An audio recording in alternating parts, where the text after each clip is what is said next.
फ़ाखरा लाख पापड़ bell ले, लाख तमाशे कर ले, लेकिन जो वो चाह रही है, ऐसा वैसा कुछ भी नहीं होने वाला। मामला साफ है और बिल्कुल वाज़ह है। आप देखेंगे कि फ़री ने साफ-साफ जैसा कि कह दिया है कि वो इन बातों को नहीं मानती और उसने इस चीज़ का फ़ैसला भी कर लिया है कि बस ये बात तय है कि वो फ़ाहद के घर ही जाने वाली है। जिसको सुनकर वो कहती है कि ऐसे कैसे हो सकता है, मेरी बेटी मेरे साथ ऐसा नहीं कर सकती। लेकिन दूसरी तरफ फ़ाहद की माँ भी काफ़ी परेशान है, क्योंकि जैसे ही वो तौर तरीके देखती है फ़री के, तो वो काफ़ी हैरान होती है और सोचती है कि आखिर वो इसका गुजारा यहाँ पे कैसे हो सकता है, क्योंकि वो भी अपनी माँ जैसी ही होगी। इस चीज़ की टेंशन उसको खाई जा रही है। बार बार अपने बेटे को समझा रही है कि देखो बेटा, वो लड़की मुझे ठीक नहीं लग रही, लेकिन कहाँ सुनने वाले हैं ये दोनों। खैर, आप देखेंगे कि फ़ाखरा अपनी तरफ से एक बहुत बड़ी चाल खेल रही है, लेकिन आप देखेंगे कि उस चाल का तोड़ करने के लिए फ़हद की माँ बैठी हुई है। वो कहती है अपने बेटे से कि तुम्हें फ़ाखरा से बात करनी होगी, बल्कि तुम्हें नहीं, फ़री को बात करनी होगी कि उसका सारा हिस्सा उसको दिया जाए, ताकि आप लोगों की ज़िंदगी सुकून से गुजर सके।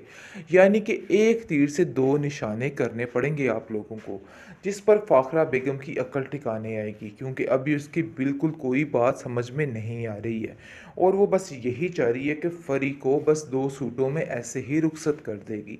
लेकिन ये उसकी बहुत बड़ी भूल है, ऐसा मैं नहीं होने दूँगी।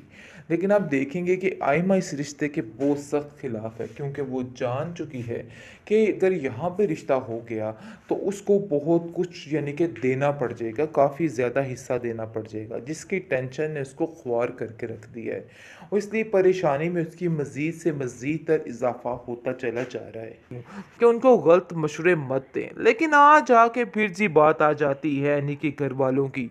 उसकी माँ कहती है कि कभी गौर से अपने घर वालों की तरफ देखना कि उन लोगों ने क्या हाल किया तुम्हारी बहन एमल का। उनसे कुछ दिन भी सब्र नहीं हुआ और उन लोगों ने उसको नौकरी पे लगा दिया। वो बेचारी दर बदर दिक्के खाती फिरती है। मैं तो हैरान हूँ कि आखिर किस किस्म के लोग हैं आप। जिस पर वो कहती है कि उस पर मम्मी जान कोई भी दबाव नहीं था। वो जो कुछ कर रही है अपनी मर्जी के मुताबिक करने की कोशिश कर रही है। हमने उसे किसी चीज़ के लिए मना नहीं किया। और वैसे भी अगर शहरयार भाई उसको ऐसे छोड़ देंगे तो उसको कोई तो रास्ता अपनाना होगा ना।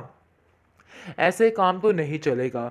जिस पर फ़ाखरा कहती है कि देखो मेरी बात सुनो, जो कुछ उसने किया है वो ही इसके आगे आ रही है। इसके अलावा ऐसी कोई बात नहीं है।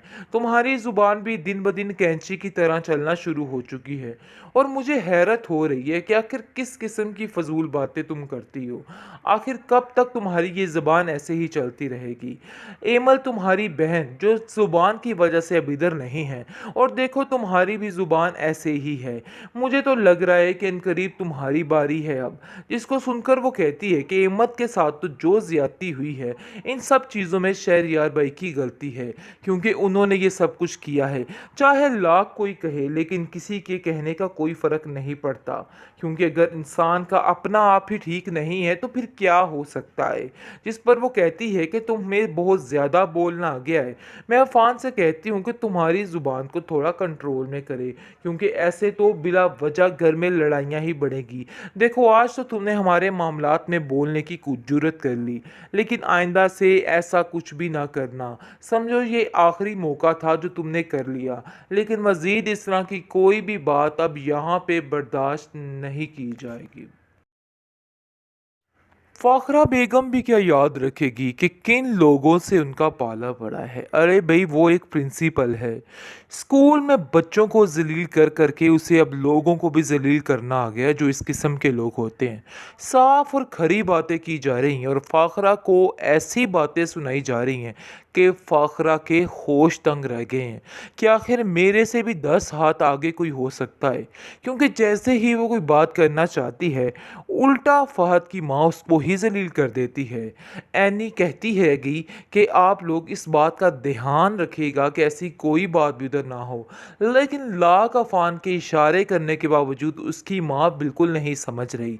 लेकिन उसकी माँ को बड़े ही बेहतरीन और करारे जवाब मिल रहे हैं।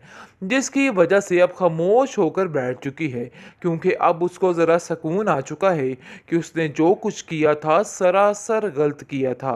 लेकिन अब देखेंगे कि फाखरा घर आके कहेगी कि अरे भाई वो औरत तो ऐसी ज़ुबान दराज औरत है, मैंने अपनी ज़िंदगी में इस तरह की पहले कभी औरत नहीं देखी। ना जाने कैसी औरत है वो, किस किस्म की चालाकियाँ कर रही थी, मुझे तो समझ ही नहीं आया। जिस पर एनी कह रही थी कि अगर परी की यही ख्वाहिश है तो आप उसकी ख्वाहिश को पूरा करने दीजिए, आप क्यों उसके बीच दीवार बनने की कोशिश कर रहे हैं। जिस पर फाखरा कहती है कि तुम लोग खामोश हो जाओ, मैं आप लोगों की एक नहीं सुनूंगी। आयमा कहती है कि देखो ये तुम्हारा मसला नहीं और इन मसलों में पड़ने की कोई भी ज़रूरत नहीं है। मैं तुम्हें साफ साफ कह रही हूँ कि आइंदा से कभी भी खाला जान के मामलात में इंटरफेयर मत करना, क्योंकि तुम्हें बहुत बुरी आदत है कि तुम आकर टपक पड़ती हो और अपने मशवरे अंदर देने लग जाती हो। जिस पर आप देखेंगे कि वो कहती है कि ये गैरों के मशवरे नहीं, यानी कि गैरों की नहीं बात, ये फरी की बात है जिस पर बोलना मेरा हक बनता है। और इसलिए बस मैं आप लोगों से इतना ही कहना चाहती हूँ कि उनको गलत मशवरे मत दें। लेकिन आज आके फिर जी बात आ जाती है यानी कि घर वालों की। उसकी माँ कहती है कि कभी गौर से अपने घर वालों की तरफ देखना कि उन लोगों ने क्या हाल किया तुम्हारी बहन एमल का। उनसे कुछ दिन भी सब्र नहीं हुआ और उन लोगों ने उसको नौकरी पे लगा दिया। वो बेचारी दर बदर दिक्के खाती फिरती है। मैं तो हैरान हूँ कि आखिर किस किस्म के लोग हैं आप। जिस पर वो कहती है कि उस पर मम्मी जान कोई भी दबाव नहीं था, वो जो कुछ कर रही है अपनी मर्जी के मुताबिक करने की कोशिश कर रही है, हमने उसे किसी चीज़ के लिए मना नहीं किया। और वैसे भी अगर शहरयार भाई उसको ऐसे छोड़ देंगे तो उसको कोई तो रास्ता अपनाना होगा ना, ऐसे काम तो नहीं चलेगा। जिस पर फाखरा कहती है कि देखो मेरी बात सुनो, जो कुछ उसने किया है वो ही इसके आगे आ रही है, इसके अलावा ऐसी कोई बात नहीं है। तुम्हारी जुबान भी दिन ब दिन कैंची की तरह चलना शुरू हो चुकी है और मुझे हैरत हो रही है कि आखिर किस किस्म की फजूल बातें तुम करती हो। आखिर कब तक तुम्हारी ये ज़ुबान ऐसे ही चलती रहेगी। एमल तुम्हारी बहन जो ज़ुबान की वजह से अब इधर नहीं है, और देखो तुम्हारी भी ज़ुबान ऐसे ही है। मुझे तो लग रहा है कि इनकरीब तुम्हारी बारी है अब।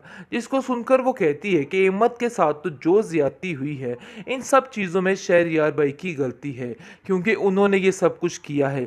चाहे लाख कोई कहे लेकिन किसी के कहने का कोई फ़र्क नहीं पड़ता, क्योंकि अगर इंसान का अपना आप ही ठीक नहीं है तो फिर क्या हो सकता है।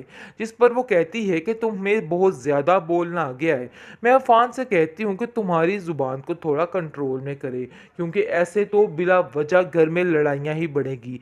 देखो आज तो तुमने हमारे मामलात में बोलने की कुछ जुर्रत कर ली, लेकिन आइंदा से ऐसा कुछ भी ना करना। समझो ये आखिरी मौका था जो तुमने कर लिया, लेकिन मज़ीद इस तरह की कोई भी बात अब यहाँ पे बर्दाश्त नहीं की जाएगी।